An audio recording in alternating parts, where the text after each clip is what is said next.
Vote 2020. Vote 2020.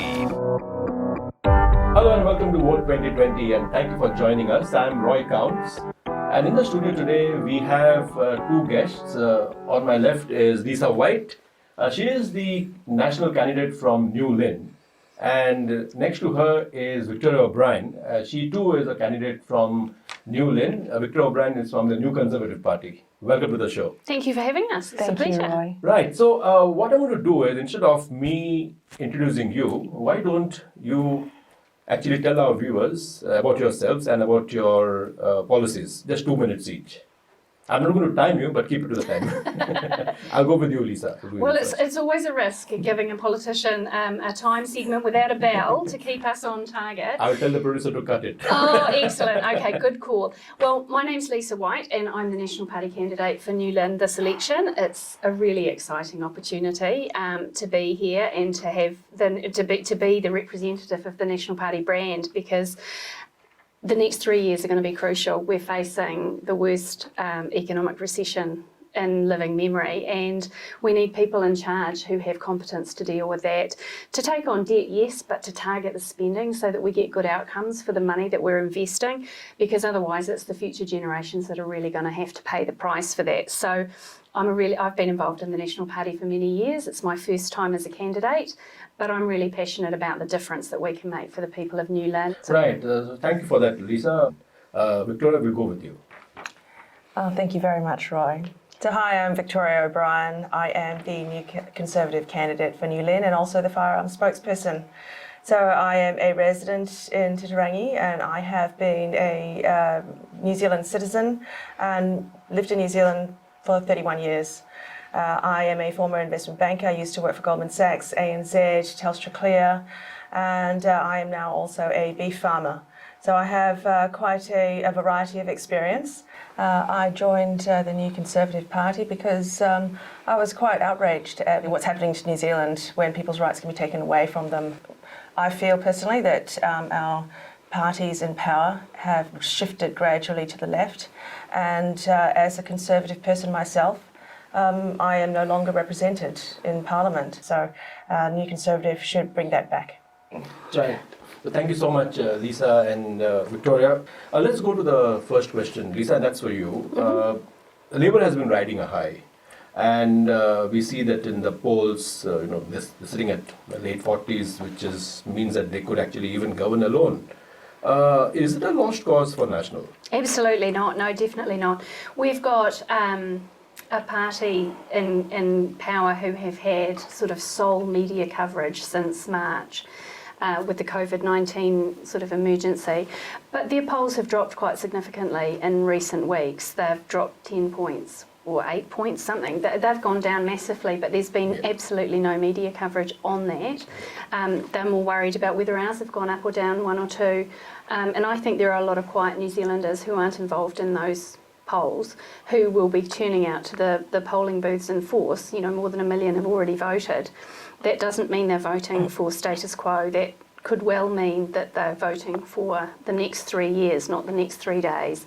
And that's why I think that the polls are only indicative. They're not.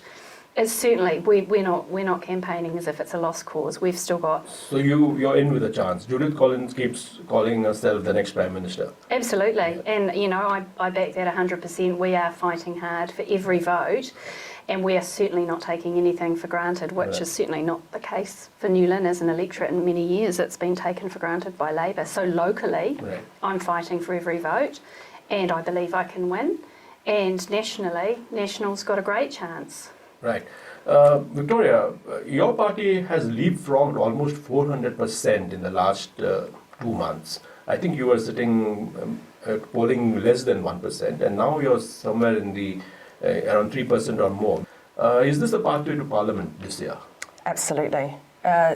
New Conservative is actually seeing the rise in the silent majority, really. People who have never voted before or have have told me that they haven't voted in many years. And these are not new young voters.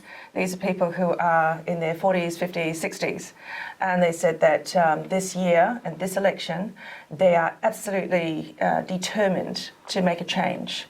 And of course, this is one of the reasons why I personally joined the New Conservative Party, because we do see the need for a change. These are also people who are not polled. And so they're not being captured in that, you know, the Reid research, etc. We are seeing a lot of migrant communities who are not polled and throwing their support behind us. And you will be also interested to know that a lot of former Labour supporters and, of course, New Zealand First supporters are finding that New Conservative is a natural home as we put our focus on communities, strengthening families, and this is a really important thing for a lot of the voters. These are voters who may not see a home for themselves in National or ACT, because National and ACT have been there for quite some time, and yet these people have been Labour voters or New Zealand First voters. However, with the betrayal that they see of their values by those parties, they are now looking for and have found a new home in New Conservative. And everyone is saying Jacinda Ardern is going to be the next Prime Minister, Labour is going to form the government. Do you think there will be a surprise on an end of this week? I really hope so, because I the think people so. I'm speaking to aren't particularly confident going forward, particularly businesses. They're desperately worried about the next 3 years. So I think while Jacinda's extremely popular, personally, people are looking, I'm hoping, they're looking beyond her to the competence of the cabinet that will be formed to deliver on opportunities for New Zealanders, because things are looking really tough out there. So yeah, I have definitely not given up. Well, media coverage is also biased. So, I mean, when you have the situation of a journalist or a reporter in one of Ardern's press conferences shouting out, "I love you," I think that sort of underscores the media bias that there is. Lisa, I want to ask you something. Last December, as you know, National was actually ahead of Labour in the polls. Yeah. Salmon Bridges was at 44-45%, and Jacinda was, I think, at 2% trailing, behind him. And it would have actually just gone in National's favour if one follows trends. Yeah. Had COVID not happened. Exactly that. And COVID happened, and then, as you said at the beginning, that Jacinda got this chance to address the nation every day, and that probably has added to her popularity. Do you think the coup against Salmon Bridges was right at that time, or do you think it was ill-timed? I mean, as a new candidate, it wasn't something I was involved in personally, because the leadership is a decision for caucus, so the elected MPs make that decision. I think it was unfortunate timing in that it got media coverage and became a distraction from what we have to offer the electorate of New Zealand. So I think, whatever happened, but up until that point, the economy was starting to contract. And our popularity was due to the fact that people trusted us on law and order, people trust us on the economy. They could see that we were a government in waiting. And then COVID happened, and then that almost shut down the ability to debate any issues. If Simon Bridges hadn't pushed for the Epidemic Response Committee, Parliament would have effectively seized during lockdown. And that sort of proclamation from the throne at 1 o'clock would have been the sole source of news. And in fact, we were told only to listen to the news at 1 o'clock, because that was the only legitimate truth, which I find horrific in a free society where free speech is still highly valued. So yes, it was a distraction. Is it the end of the world? No, it's a natural part of being in opposition. And I think it's slightly ironic that our opposition are talking up stable leadership when exactly the same number of leadership changes happened in the run-up to the last election, and with Jacinda only just being appointed leader, 6 weeks out from an election. So how they can say it's okay for them but not us is just irrational. The day when Salmon was rolled, I was listening to some comments on radio, and some National supporters, they came on to Magic Talk, and they said they are very upset about what happened, and it's obvious that some people will be upset. Now, some of these disgruntled candidates, supporters from National would probably, vote for New Conservative or maybe ACT. Now, those who are both socially and fiscally conservative will actually go for you. Do you think that what happened in National actually helped you? My question is, are you cannibalizing from the National vote? Because National is asking for 2 ticks. So I'll draw you back to what I said right at the start, which is in fact that disgruntled Labour and New Zealand First voters are definitely flocking to New Conservative. So these are people who would never have voted for National or ACT anyway. Yeah. And so that's a very large proportion of our support. Right. Yes, there will be disgruntled voters who are dismayed that From National has gradually shifted across to the left. And this has been a slow shift over time. It's You reckon reflected because of people like Amy Adams and Nikki K, who are socially more liberal? Is it because of that? Possibly. I also think that at this election, voters are, I would hope, more looking at policies and voting records rather than focusing on identity politics. Right. And therefore, for example, Judith Collins' own voting record will have dismayed a lot of these more socially conservative voters. Right. And so therefore, they will find a natural home in New Conservative. Of course, ACT is not socially conservative. Right. The unfortunate part is that your party has been painted as a far-right party. Anyone who understands politics or who can read a manifesto, online, will see that it is not the case. We're extremely centrist. Yeah. So boringly centrist. I mean, you can see Well, if how you're much- looking at it through a lens of socialism, That's right. everything looks. You can see how much National has been excluded from media coverage. Yeah. And New Conservative has been excluded from media coverage. Right. And all the media coverage is towards the left. Right. So, yes, exactly. Anybody who is not left is suddenly far right. Exactly. Okay, now I think it's the right time to actually get a little more personal, to understand you, both you ladies as people. So again, Lisa, I'll start with you. Can you actually tell us a little bit about yourself, what you did, your work in local government? Okay. Well, I'm Lisa Whyte. I grew up in the Bay of Plenty, and then I zoomed off to Europe to do my OE, as you do, and I spent, I think, 14 years there, picked up an Irish husband, had 2 of our kids living in Holland, then came back to work in Auckland, had our 3rd child here. So I've been married 25 years and I've got 3 kids, aged 22, 20 and 17. And when we came back, I had just come from a corporate finance career in Europe, and I was working, doing part-time while the kids were little, in finance jobs in Auckland, and I saw an opportunity to get involved in local government. We were living in Albany, and it was a fast-growing place, and there were challenges and opportunities. So I sort of put my hand up and got involved in local government, and that was 15 years ago. Every term I'd say, right, now I'm going to go back and get a real job now. And every time it was like, oh, but there's this project and there's this initiative, and if I leave, maybe it won't happen. So I'm really passionate about politics being about people. It's about service to a community, and it's about seeing an opportunity or a problem that needs solving and walking alongside people to fix it. So there was always that next big problem or challenge that I could perhaps help and use my finance background to make good decisions for people. So it's an immensely frustrating and satisfying job in local government, but there are some levers that need to be pulled in Wellington to unlock potential in community, and that's what drives me to put my hand up for central government. There are some really big unintended consequences of badly worded legislation, and by me being in Wellington and part of the team that can actually shape and deliver that legislation, it will work better for community. And so for me, it's about putting my hand up for service in a different role. But that's you've kind of got your bean counter background always, and that's the lens that I approach decision making, is how can my fiscally prudent background serve these people as best I can. And so that's why I'm still doing it. And yeah, it is a real passion. It's not I sound like a career politician, but I'd like to think I'm not, because I'm still there for the people, and it's not that my CV needed me to tick off 1, 2, 3, 4, 5. It's there's an opportunity, I can make a difference, and I'm putting my hand up. So that's why I'm hoping I get the opportunity. And who is Victoria O'Brien? Who is Victoria?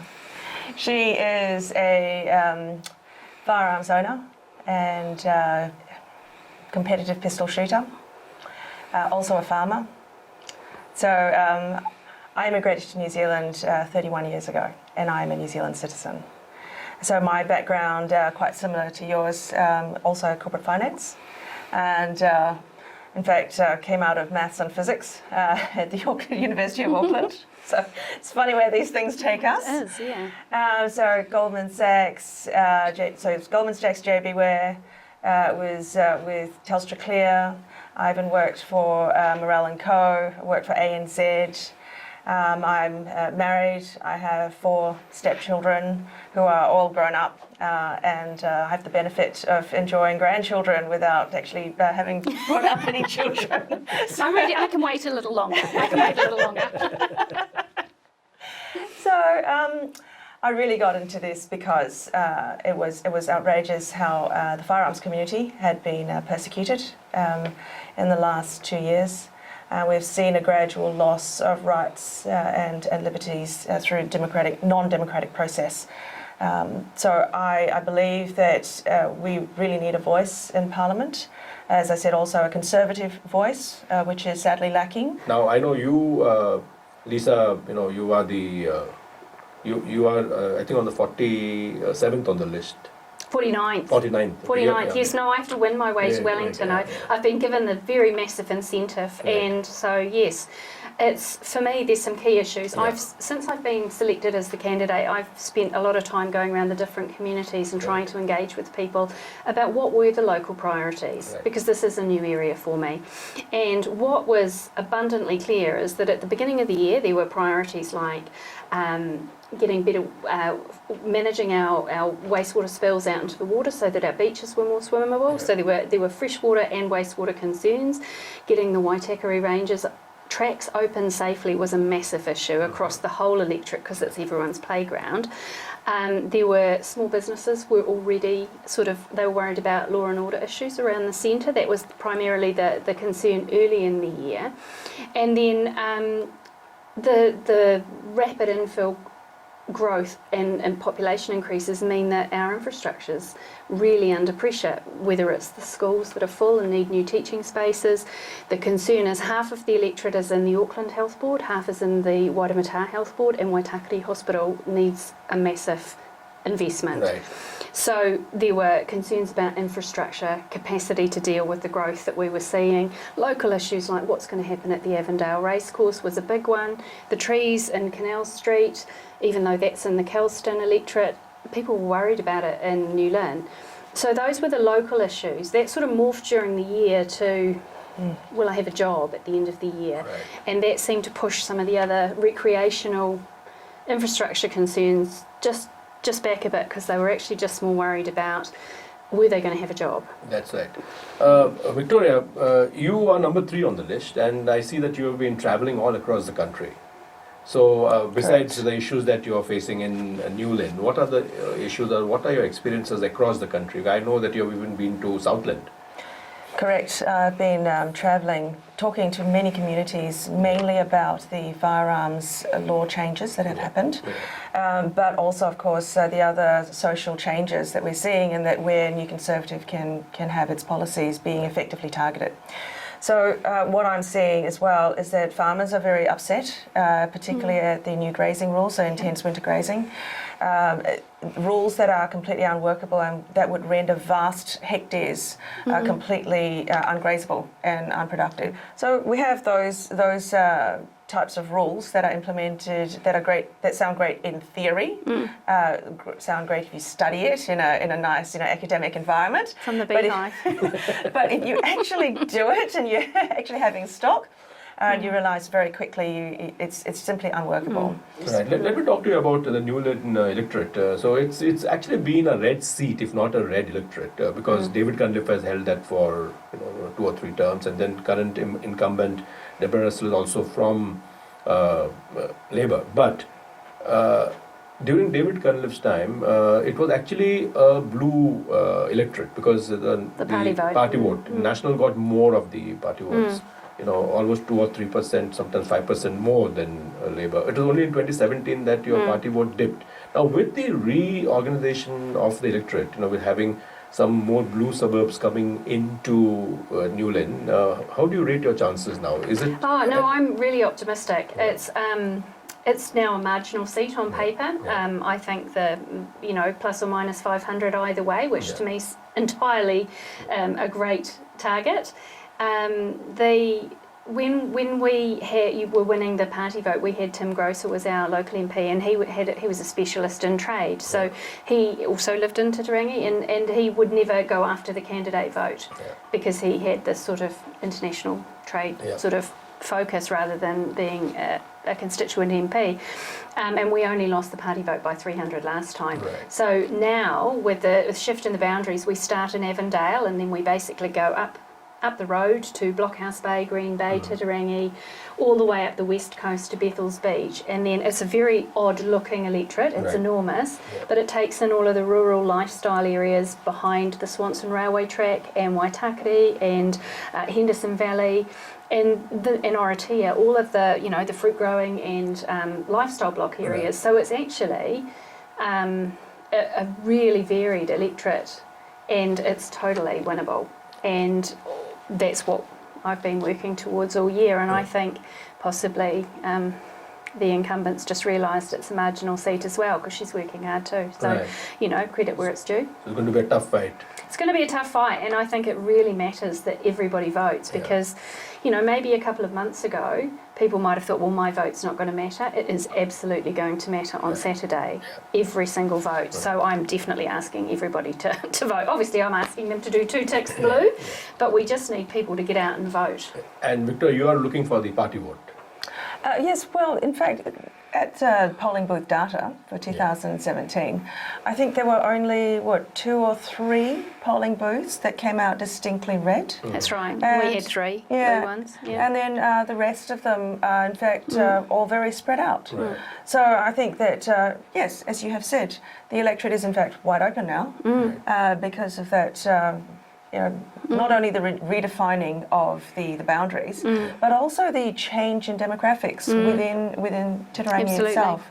So we have a lot more people who are running small businesses, who are involved in the economy, and people who are hopefully more cognizant of the issues that are facing New Zealand, and are not simply going to vote along lines that they've always voted. So yes, like Lisa, I have been asking everyone to get out there and vote. Yes. And vote along your values. Right. And if you're Conservative, vote New Conservative. Right. So, How are you voting personally, not from the party line, on euthanasia, cannabis and abortion? Now, of course, abortion is a law. I think your party has said if you come to power, you'll repeal it. Correct. Yeah, so how are you voting on those 3?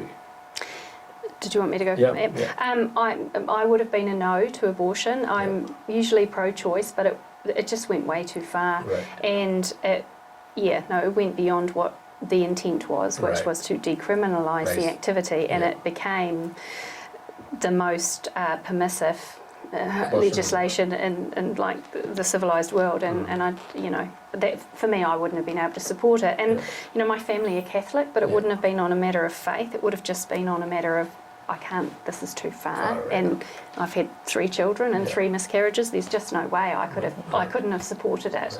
On the other 2 referendum, I'm going to be voting no on to both. I haven't voted yet. I'm saving that for Saturday to keep myself busy.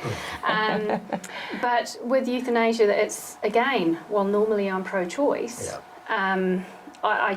as the legislation is drafted, will become law in 12 months, and I can't support it in its current form. It doesn't have the safeguards for our vulnerable people, and when I look at it, the potential for elder abuse and my concern around the gateway for people managing, people with mental illness, there's not enough of a stand-down period. I think there's too much risk. Right. So I'm voting no. And for the recreational cannabis, I don't believe the statistics say that we have a culture of targeting young people and blighting their lives by using cannabis legislation. I believe that the statistics tell us that when cannabis is part of the charges, there are other charges as well. Right. So again, as a as a parent of certainly I've still got one under 18, and speaking to mental health professionals, I just can't support it. We're in a mental health crisis already, and the thought that we might legalise something that boosts that harm, I'm sorry, I know the argument they're saying is that regulation protects young people. I just don't see it, and I don't ever see the gangs exiting the illicit market. Right. So I think it's a no from me. And your party's views are well known, so it will be a no for all three, isn't it? Absolutely. So I have voted, however. Oh yeah, yes. I'm saving it for Saturday. Yeah. So I did in fact vote no to both. Lisa, do you think that in future, and this is a personal opinion, I know that you're not in the National Party caucus, but do you think in future National and New Conservative can actually have a alliance like you have with ACT or you had with United Future earlier? It's totally above my pay grade for now, because that is a decision for the leader and caucus, but hopefully I get that opportunity to provide input soon. I just think MMP requires the ability to look at, alliances across the board in order to form government. That's where your values align and you think you can work together to deliver good outcomes. Right. Not necessarily just get the baubles of office. So I totally can see that, and I think that there's a large. When I think of all the people I know out of our 55 MPs, there's a lot of people that have shared values in that Conservative side. So I'm sure there's an appetite, but I can't speak for the leader yet. But I'm sure that if they're there, there'll be conversations. So. It's almost time for us to wind up, so 30 seconds for closing comments and to ask our viewers for their votes. Okay. Oh well, thank you for tuning in and listening, and I do hope that you can support me to be the next electorate MP in New Lynn. I believe politics is all about the people, and it's a service role, and it's about delivering great outcomes by walking alongside your community and finding how you can be their problem solver, and delivering good outcomes by working as part of a strong team in Wellington. So I'm asking for your 2 ticks blue, please. Tick Lisa Whyte and tick National, and let's turn New Lynn into Blue Lynn. Thank you. Well, New Conservative is going to be your only Conservative voice in Parliament this year, and hopefully for all the years going forward. If you are Conservative, there is no other representation. We need common sense people in Parliament, people with real experience and with good solid values and ethics. So bring it back to Parliament. Let's kick out the pretenders and those who have betrayed us. Let us bring back New Zealand to where it was. Common sense is where we are. Family values and law and order. So that's New Conservative. And I would certainly hope to be able to serve New Lynn as your candidate. Well, thank you so much, ladies, for coming to the studio and spending your valuable time. I know you should be out campaigning now. Oh, it's been a pleasure. Thank you so much.